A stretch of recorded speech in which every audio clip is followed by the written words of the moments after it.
Tanya Solomon with the Slapin-Solomon Viola Duo, and today I wanted to show you one way to hold the viola, and that is with a shoulder rest.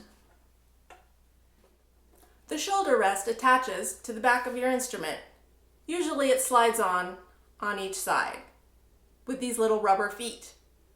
And hopefully your shoulder rest is adjustable. You can adjust usually the height on both sides and the angle for whichever way suits you the best. The key to finding the perfect shoulder rest is really to go yourself in person to a violin shop. Bring your viola and try every single shoulder rest they have. If you have an especially long neck, you'll need a shoulder rest that extends this way. But you may also want to try a chin rest that's a little bit higher. You can also get those from your local violin shop.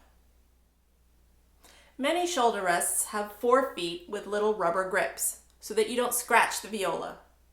They should also be able to extend the height on both sides and also the angle for whatever is most comfortable for you. If you find yourself pushing your left shoulder up, you may need to adjust the height of your shoulder rest or your chin rest.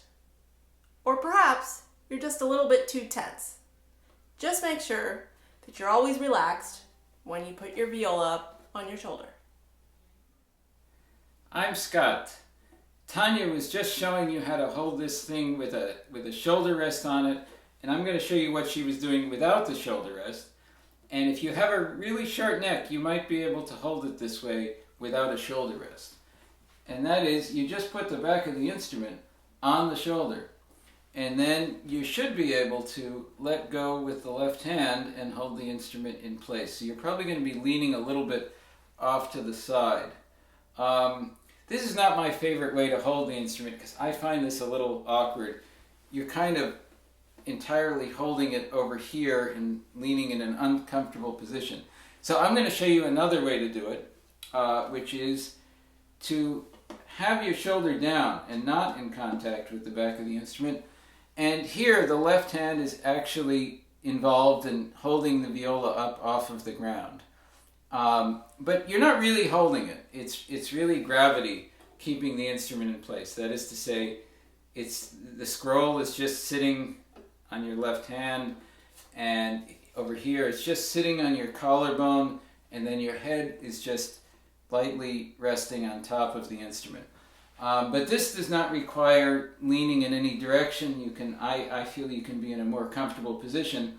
And actually, by how Tanya uses the shoulder rest, that allows you to stand in a position like I am now without going through all those contortions. So probably if you're going to have the shoulder in contact with the back of the instrument, as I say, unless you have a really short neck, you probably do want a shoulder rest. But if you're not going to have it in contact, there's no point to having a shoulder rest, and you can learn to play this way.